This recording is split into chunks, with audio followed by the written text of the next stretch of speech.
sitting outside. Its owner's going to be here in about a half hour, I suppose. They're about an hour from here.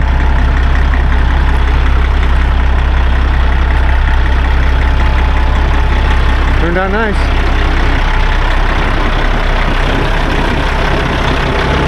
$2,000 Peterbilt 379.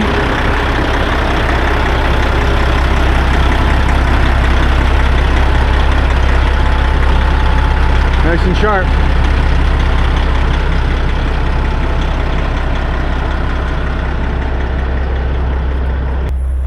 And there she goes.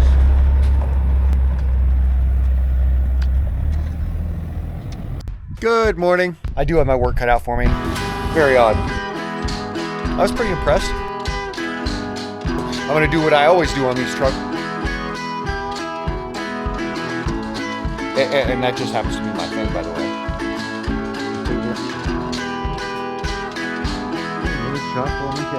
This paint job's probably 5-6 years old. All right, I'm pretty happy with that. And here he is leaving. It wasn't quite as fun as I was expecting. And that starts right about now. Good morning. My name's Ray. I'm with Team S.T.E.A.M. and today I'm out behind Flash Industrial Painting having a little look at this 2007 Kenworth W900 sleeper truck. Now, the first thing I'm going to want to do, of course, is sandblast this chassis. That's why we've got it parked out back here, as you can see. It needs it.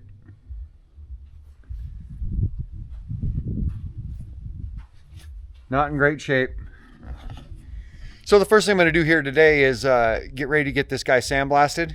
Get it sandblasted so I can get it pulled in the shop so the crew can get on it. Look at all those dents.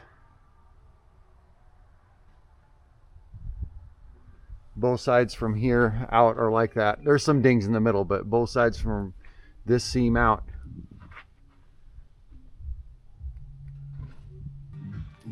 Well, partway into this 07 Kenworth job. Got everything all masked up and ready to go. 100%. Haven't started any of the body work yet. Did a fiberglass repair here.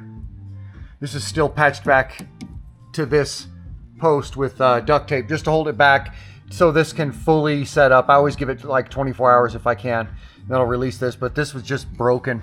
And so I went ahead and cut it because it was wafered, so it wasn't gonna ever flatten back out. So I went ahead and just cut it and then pulled it back, straightened it up some, prepped it really well with 24 grit, did a fiberglass repair there. Did a fiberglass repair to the back side of this, about this wide all the way up. Now looking down here on the inside of the hood here, this didn't need anything, but this hood catch did. I went ahead and pulled it out of there, replaced the bolts entirely. One of them was seized up and the other one was rotted. We went ahead and replaced them. You could see how badly worn they were into the aluminum even. But I went ahead and pulled these out of there, did a big fiberglass repair over the entire thing here, and filled it all back in. And then I went ahead and reinstalled the hood catch when I was done. And then up here, I put three layers thick, nice thick patch up there, because that was broken, an 1/8 of an inch wide all the way around. And so I prepped it and did a big repair on that. Okay, we're all masked up here and I'm ready to begin the prep for the body work and then the subsequent body work. Now this is the maiden voyage of these two little platforms, these chassis platforms that I built. I just have these pads on here so I can kneel on there and do all my work more comfortably. This is going to just be a spot where I can more easily get to a ladder here, and also a spot to hold tools and implements and sandpaper and stuff like that. And they're both made of scrap plywood that we got. We got a whole pile of plywood left over from a construction job that we did here this last year. And you can tell this came off of a roof. This used to be near a truss where the tar was at one point in time. So these are just scrap 3/4 inch plywood pieces. And I cut these out and then put just screwed quarter round underneath them in 4 spots. That way they don't slide off, but they're not really bound to it that tight.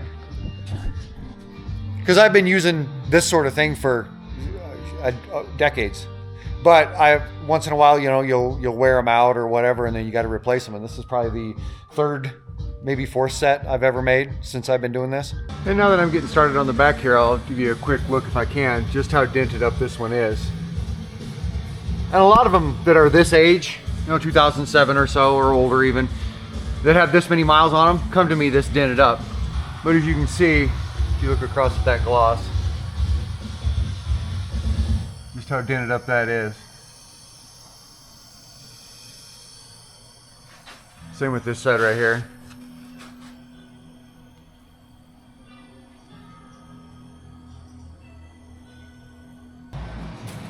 And here it is with all the body work done on the center portion of the back of the sleeper. And then just from those seams out on both sides, still needs to be both prepped and body worked, as you can see. Very beat. Both of them are. And here's the back with the body work all done. Body work done to this door. The other door on the other side is just about the same. That was actually split. I did a fiberglass patch over it and then did some body work over that.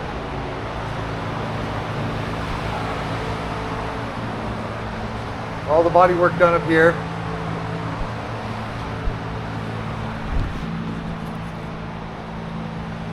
Everything is scratched and sanded, blown off, ready to go. You see, you got the body work here. When the crew finds them, sometimes they'll put tape on them or they'll circle them for me. Got all the little dents and dings. And now it's time to get some wet sanding primer on this guy. Okay, here it is. First thing the next morning, the body work got completed on this. The wet sanding primer got applied everywhere. And now here today, I'm going to go ahead and get these fenders sanded, get my boards off the chassis, get the chassis blown off, get everything all cleaned up around here.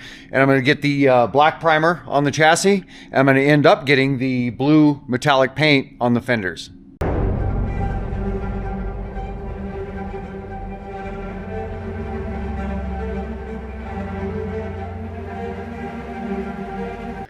Well, all right, it's first thing here the next morning, and these had all night to sit here and cure out. First thing I'm going to do here this morning is go ahead and segregate the fender from the hood, like you've probably seen me do quite a few times on these videos.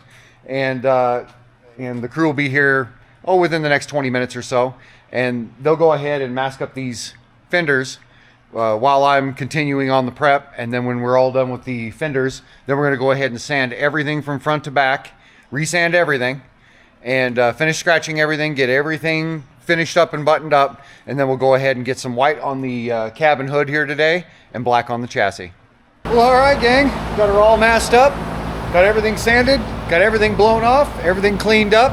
Now I'm ready to go ahead and get some white primer on this guy, and then get some black paint on the chassis, and then white paint on the truck, and then another coat of black paint on the chassis. Well, all right, the primer's sat for almost 2 hours now. I've got everything all tacked off and ready to go. Let's get some paint on this guy.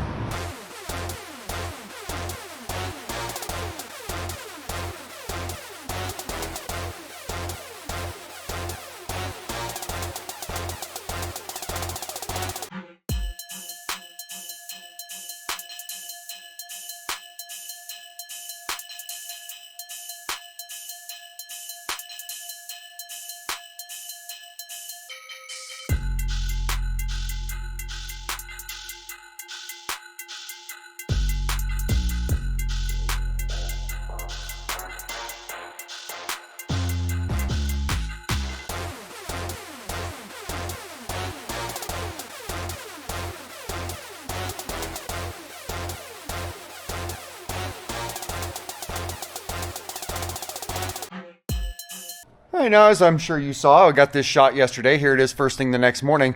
And this is sat all night. I went ahead and walked around it and had a look, and it looks like it's doing okay. First thing I want to do, however, is unmask these fenders, like all of these trucks or anything else I do, stripe jobs, fenders, even roof caps. We do that very first, just in case there's a hiccup. We still have everything else masked up. If we have to go to plan B or C, at least we don't have to remask a bunch of stuff. So first thing I'm going to do is go ahead, get these unmasked. The crew will be here shortly. If this passes the test, we'll go ahead and start getting parts from next door, getting them over here so they can be warming up and finish getting this unmasked and all put back together here today.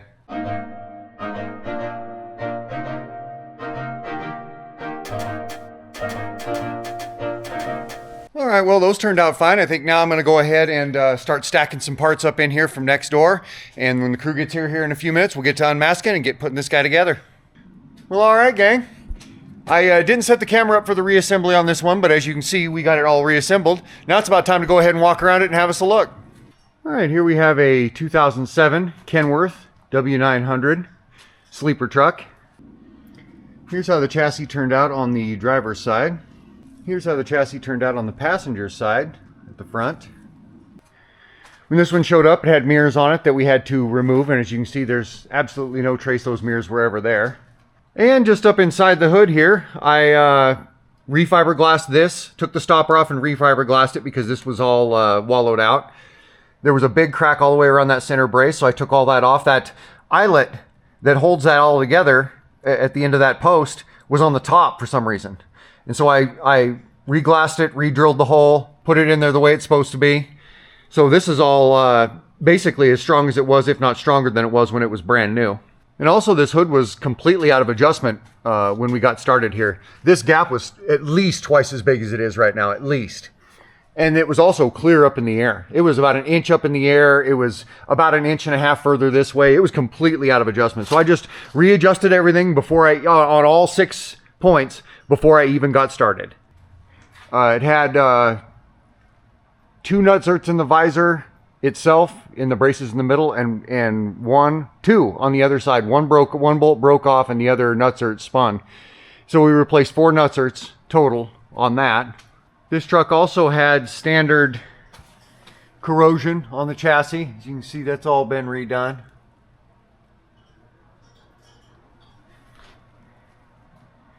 Standard little dings on the sleeper. Nothing really outstanding.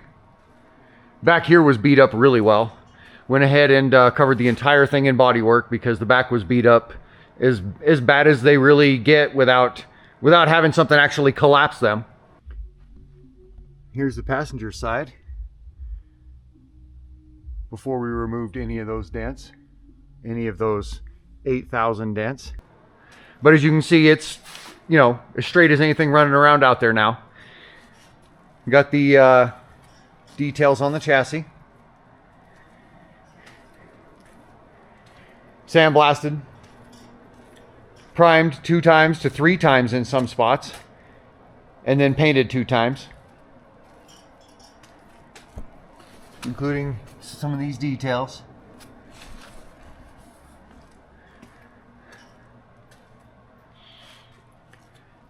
And the driver's side here turned out nice and straight. It had a few dings over here around this door handle and around the door handle on the other side. There was all kinds of dents. Took all those out. You can't tell they were ever there. A couple dings up in the corner up there we took care of.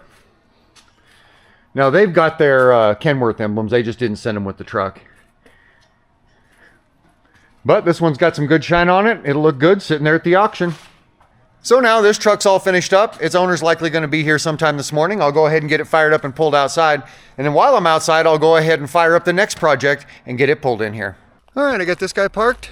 And now I'm on to the next guy. Here's my yard spider. Made it the first sandblaster I ever owned. An old like 1965 or 68 Lindsay sandblaster. Trampoline poles welded to it. Stainless off of trucks for the eyes and fangs and the all of the pinchers or whatever you want to call them at the end. It's been there in this exact position for 4 years now. Outside year round. Anyway, better get back to it. Okay, now what we're looking at here is a 2012 Ford Taurus Limited.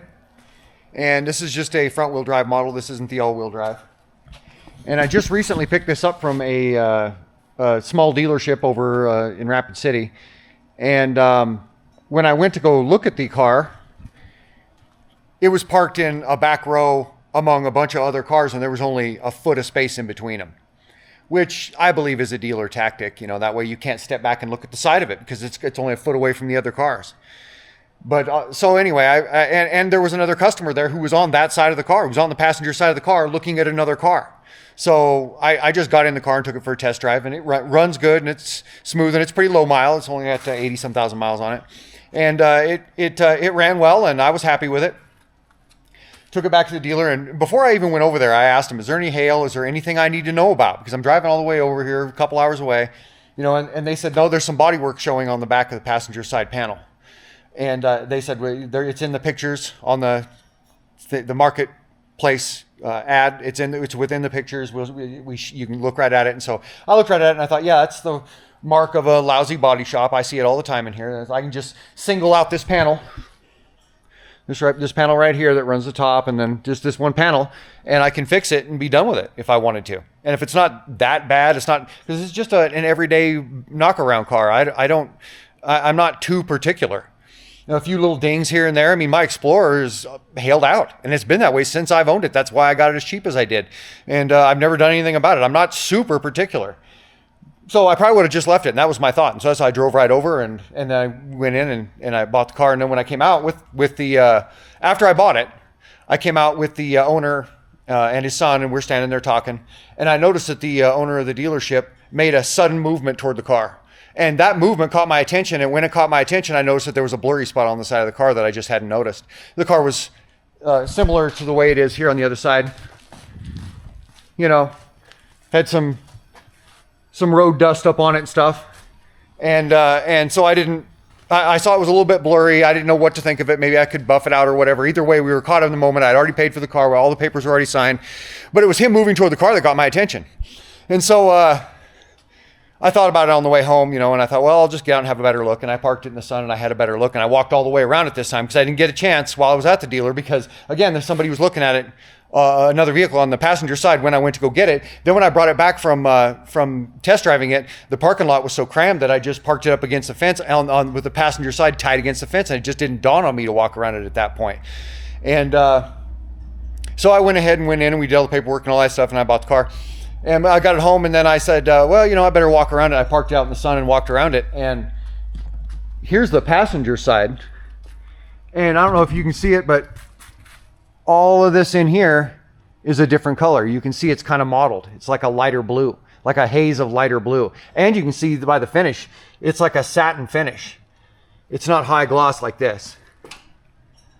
It's a satin finish. And then you can also easily see wrinkles in it. A series of bad bodywork right in here. And then here's the spot he talked about. You know. And so, and again, it's within a series of hazy stuff. And so then when I get it home, as you can see, I've got this part cleaned, and this part hasn't been cleaned yet. I'm busy cleaning it right now. Then when I got it home, I went ahead and popped the trunk to just have a look inside and see if there's a spare or what the situation was. And there's a lid in there from a spray paint can that's got this colored blue on it, and it's got all of the paint information on this paint code. So I actually found the lid to the spray paint can that somebody used. They spray painted the car in numerous spots with one of those spray cans that has the right color in it. And I'm not bad mouthing that. If you're an owner and you use that to touch your car up, do whatever you have to do. Body shops are expensive. I'm not banging on that. But I just found it odd that I found all this spray paint all over the car. And that's what I thought it was too. I'll bet that's that spray can touch-up paint. And I opened the trunk and there's the lid to the can with all the information on it. So I know for 100% fact it was that stuff. And again, I'm not bad-mouthing that stuff for anybody that uses it, but I didn't expect to find it on this car, especially when I asked them, is there anything I need to know about? And the owner stepping toward the car all quick to cover that spot with his body drew my attention to it. So they knew about it. But anyway, that's a car dealer for you. You know, you show me 10 car dealers and I'll show you 9 people who will bold-faced lie to you. But anyway, it doesn't really matter. I got the car at a pretty darn good price, and I just don't want it to look like that. And since I happen to know a guy that paints, I'm going to go ahead and take care of that right now so it doesn't sit and get under my skin. I don't want to walk up to a car with that blatant of a paint issue on the door. I don't want to walk up to that car every day and get in it because it just annoys me. So, like I said, I have a hailed out vehicle. That doesn't annoy me so much, but a big anomaly in the paint or a different trunk lid or a hood or a door that's a different color altogether got taken out of the salvage yard, I can't abide that. Not even for a few days. So anyway, I'm going to go ahead and finish wiping this down. I've just got some soapy water here and a rag, and I'm just wiping it down and then wiping it down with a paper towel so we know what we're looking at. Because this side also, this is the side that caught my attention at the dealership, was the haze that's right here, right across from the other one. So it'd be interesting to know the actual truth on what happened to this car in those 2 spots. And while I'm wiping the car down, I want to go ahead and explain a little bit about the crew, the situation here with the crew. They've been working with me for many years. My oldest daughter, Ashley's been working with me for 15 years. Not full time for all 15 years, but the first time she ever stepped foot in my shop to earn money doing body work or taking part in the auto body industry was over 15 years ago. And she's worked for me for a long time, intermittently ever since. She was even my shop foreman for years. So her and I've worked together a long time. And her husband, Kittrick, works with me. He's the one that broke his wrist. He has been working with me for about 10 years now, almost. It's got to be about 10 years. It wouldn't surprise me if it was as many as 12, but it's been at least 10. And the way we've always done it was not in the way so much of an hourly wage, because I don't like watching the clock. I don't like hours for dollars. That's not my favorable situation. That's one of the reasons I went to work for myself. I'm just not a fan of it. And I'm not a fan of it going out either. I'm not a fan of using hours for dollars against people, making sure you don't catch anybody leaning on a shovel, you know, and then you have to let them know that their time is your time when they're here and all that, and all these control issues and all these things. And you're thinking about money all the time and you're watching the clock all the time. I don't like any of that. So I don't do it. I tell them up front, here's what this project's gonna pay you guys. And they go, okay.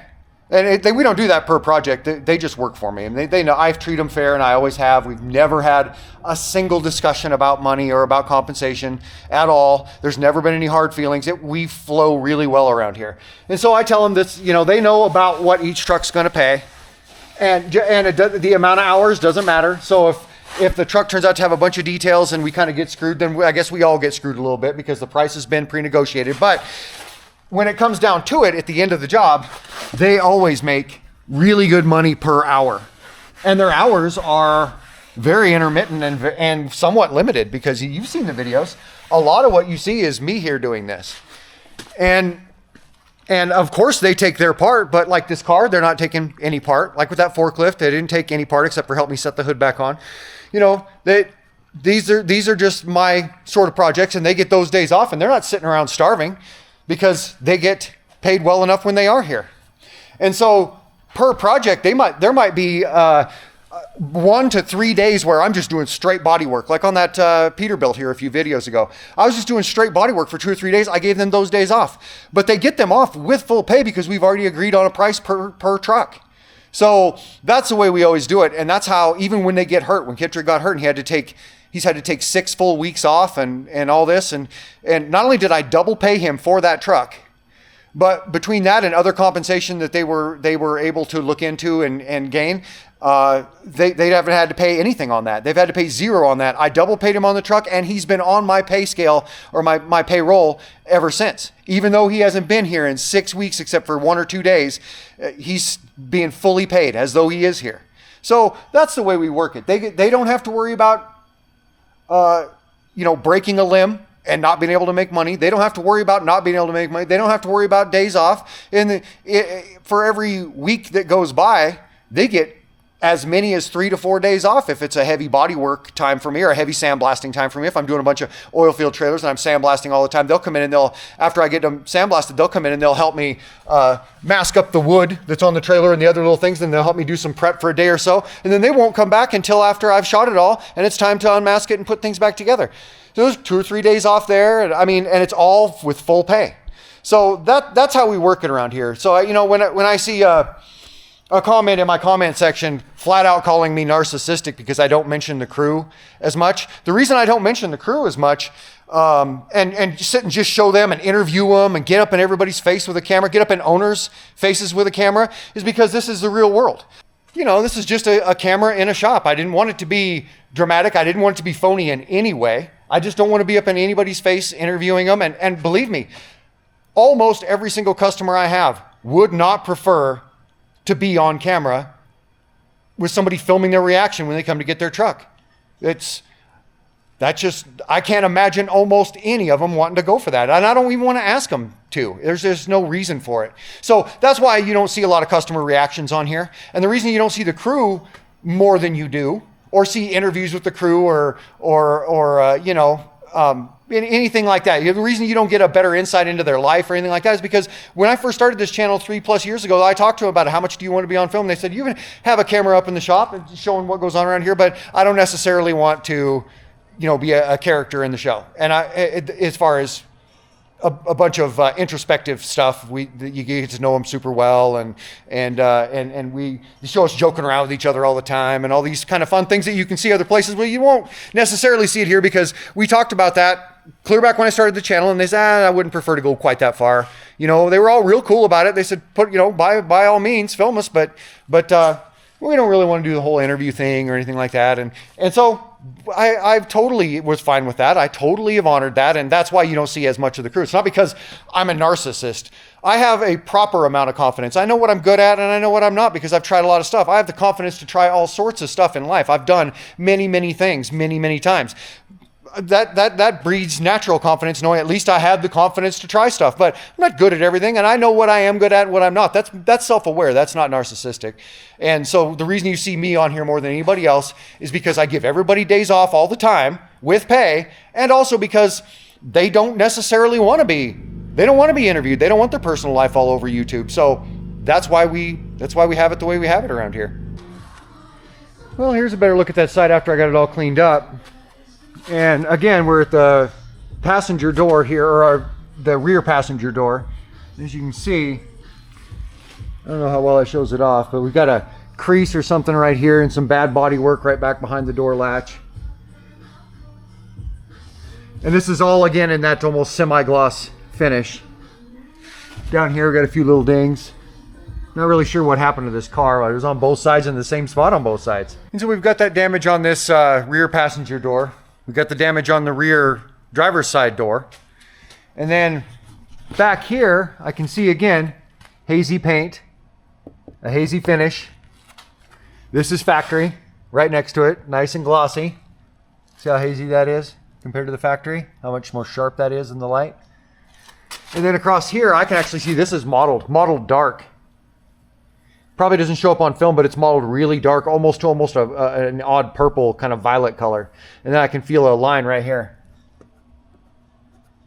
where somebody had masked just this off and sprayed it with one of those cans and then oversprayed it when they did. So my plan is to reshoot. I don't want to reshoot this because this is in good shape. And plus, I'm lazy. I don't feel like popping each one of those off and then measuring out and placing them all perfectly again later. Same with those. I don't feel like messing with any of that. I'll probably take a stripe eraser and get rid of that. But I want to leave that. This is in good shape. I do want to go ahead and paint the upper trunk lid because it's got this, see if I can show it to you, decent sized dent right here. See if we can see it in the light. I don't know how well that shows up, but we've got a decent sized dent right here in it.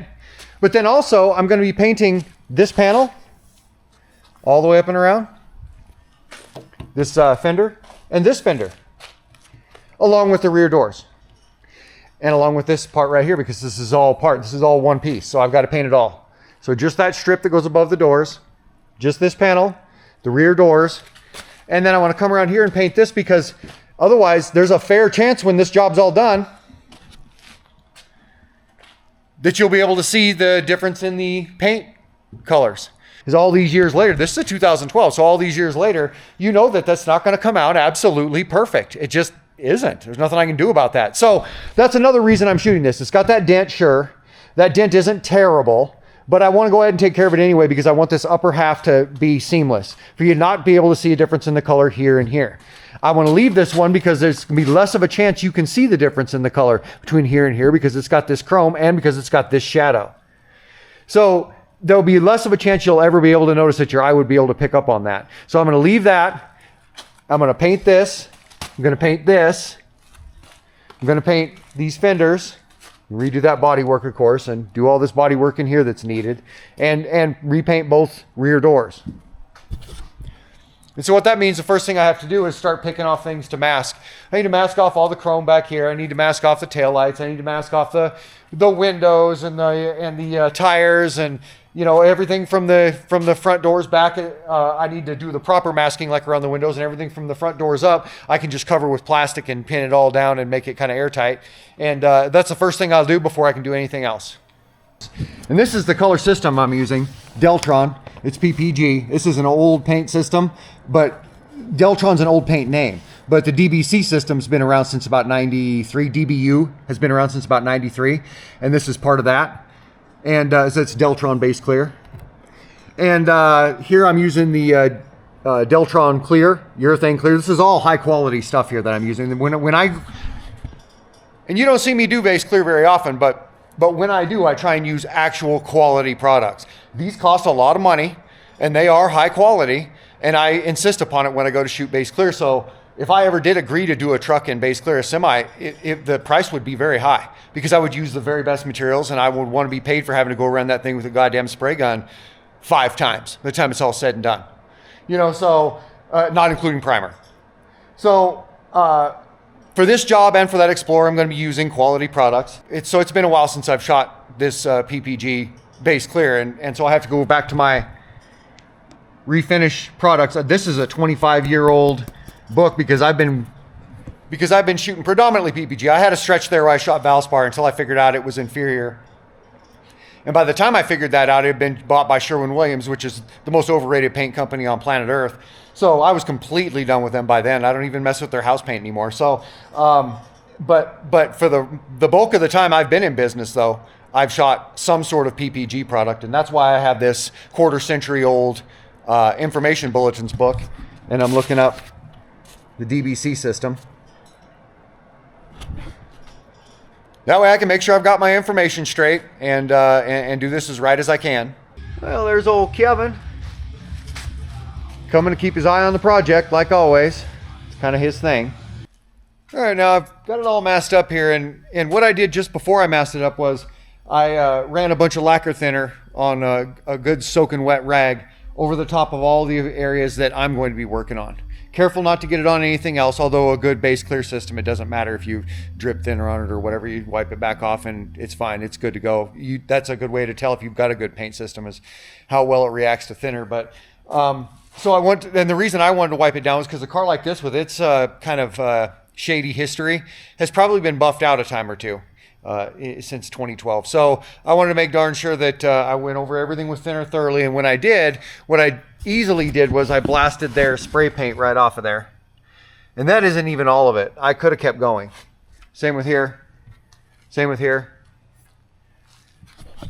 I could have just stayed here and just scrubbed with thinner all afternoon if I'd have wanted to, but there was no reason for that. I'm going to sand all that off, which is going to be way less messy, way less fumes, and it'll work even better. So that's all I'm going to do here right now is I'm going to go ahead and go around this car, pick out where the dents are, sand those spots, the affected spots where all the bodywork's going to be in 180 grit, and then go ahead and do the bodywork.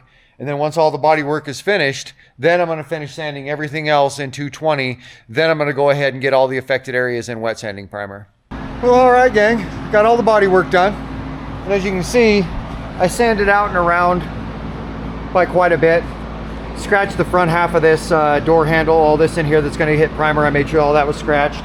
Scratched the entire door handle here because all this is going to get primed. Sanded out and around it quite a bit. Same with that bodywork, sanded out and around it quite a bit. Same with this bodywork that I uncovered that somebody did back here. That'll get primed. This will all get primed. And as you can see, everything around it's been scratched to a decent distance because I'm only not priming everything, just the bodywork. Scratched the whole handle and everything behind it. So now everything here can get primed as well. And so at this point, I'm completely ready for wet sanding primer.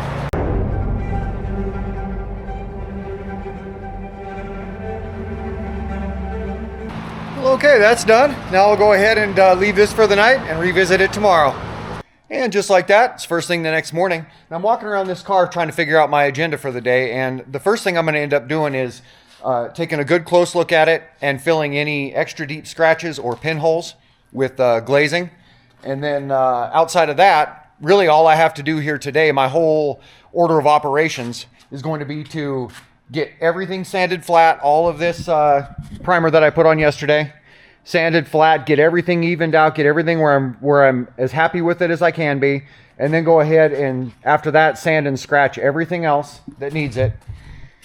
And then I'm going to go ahead and get it primed in black like they had it. I mean, at Ford, they primed these in black. I've seen numerous evidence of that now. So, and then we're going to do the whole procedure that they do with basically top quality products.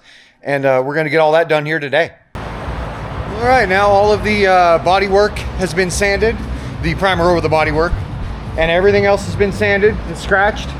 See, there is no shiny spots anywhere. Every single thing has been sanded and scratched. And blown off. And so now I'm gonna go ahead and run a tack rag over it and then get some black epoxy primer on it.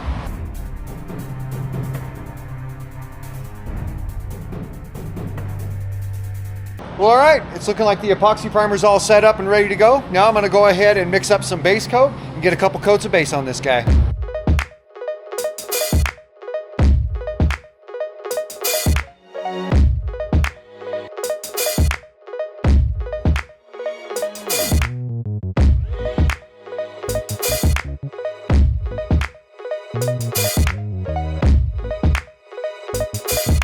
All right, so I've given this a little bit and it's dry to the touch. It's easily dry to the touch. A bug could walk across it, you could brush up against it. It's dry enough that I can work around it now.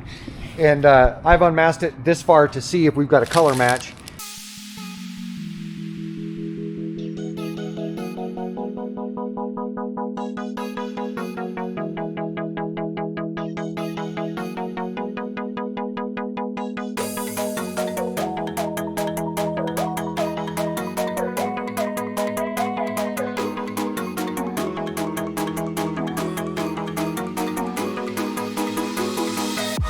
Well, all right, gang. Got everything unmasked and everything's put back together in the sense that I put the seal back in the trunk, and that's really about all it needed. But we got everything unmasked, everything buttoned up. Now let's go ahead and walk around it and have us a look. Okay, so here we have a 2012 Ford Taurus Limited. This car only has 88,000 original miles on it. And when I went and picked it up, I didn't notice while I was there for various reasons that you've heard me mention until I got it home just how extensive the damage was on this on the paint on certain panels of this car. So I ended up repainting the back door on this side, the strip above both doors, the back quarter panel, the trunk lid. There was extensive body work here that I fixed. There was a decent sized dent in the middle of the trunk. There was body work around that door handle right there. There's no evidence that there was ever anything wrong there. And the same with the body work there. There's no evidence that that was ever a thing. It's all cleaned up. Looks brand new. Painted this panel here. Didn't paint this one, but we did paint that one. So as you can see, the color match is decent enough. It's decent enough. It's in the mid to upper 90 percentile. It's decent enough. It's not 100% though. And I knew it wouldn't be. I said that from the beginning. But you can see where it's sandwiched in there. This panel wasn't painted. That one was, and so was that one. And over here, there was body work around the door handle and body work streamed back into here. Some more body work down there. Took care of all of that. Some dents and dings as well that had happened during the car's life from like other car doors opening up into it and stuff that were on this edge that I took care of. Painted this door above the doors. Back quarter panel on this side. Did not paint the front quarter panel, but as you can see, the color match holds up. It's good enough. You can't tell unless you are just dead staring at it that it's a different that some panels were painted and some panels were not. Well, all right, that about does it for this guy. Now I can drive my own car around without having to hide my head in shame because of noticeably shoddy paintwork on the doors. So that's really all I wanted. That's what I got. I'm happy enough. And up next, we've got either a Kenworth coming in or maybe a different semi coming in. Here in the very near future, I've got at least three big oil field trailers I'm doing here coming up in the next few weeks. I've got Kenworth for sure, maybe another semi.